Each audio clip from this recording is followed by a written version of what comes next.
वंदे मातरम.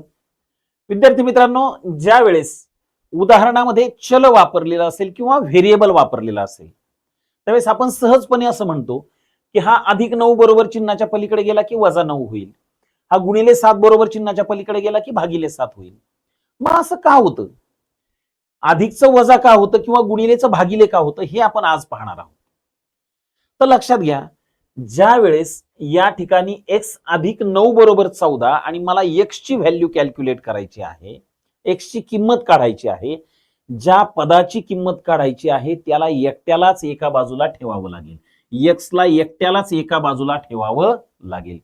मग जर x ला एकट्याला ठेवायचं असेल तर या ठिकाणी हा +9 नाही पाहिजे. मग या +9 ला जर कट करून टाकायचं असेल तर कसं कट करणार? हा +9 आहे, याला कट करायचं असेल तर -9 घ्यावा लागेल.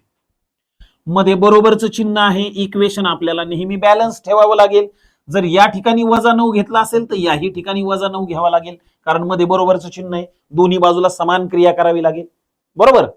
आता इथं हा +9 -9 कॅन्सल झाला. आलं का लक्षामध्ये? म्हणजेच इकडचा 9 पलीकडे गेलेला नाहीये, इकडचा 9 इकडेच होता, तो कॅन्सल केलेला आहे. आलं लक्षामध्ये? येस. आणि जर इकडे -9 घेतला असेल तर इकडेही -9 घ्यावा लागेल, म्हणून तो -9 त्या ठिकाणी आलेला आहे. सेम या ठिकाणी सुद्धा आहे. x × 7 आहे, पण x ची किंमत काढायची, मग हा ×7 या ठिकाणी असून उपयोगाचं नाही, म्हणून आपल्याला 7 ने भागावं लागेल. जर डाव्या बाजूला भागला असेल तर उजव्याही बाजूला 7 ने भागावं लागेल. मग ×7 आणि /7 कॅन्सल होईल. आलं लक्षामध्ये? म्हणजे इकडचा 7 पलीकडे जाऊन भागिले झालेला नाही, इकडे /7 घेतला म्हणून पलीकडच्या बाजूला सुद्धा /7 घेतलेला आहे. अशाच प्रकारे गणितातल्या छोट्या छोट्या गोष्टी समजून घेण्यासाठी आम्हाला फॉलो करा, कमेंट करून आमचा आत्मविश्वास थोडासा वाढवायचा प्रयत्न करा की जेणेकरून आणखी असे व्हिडिओ आम्हाला तुमच्यासाठी तयार करता येतील. धन्यवाद.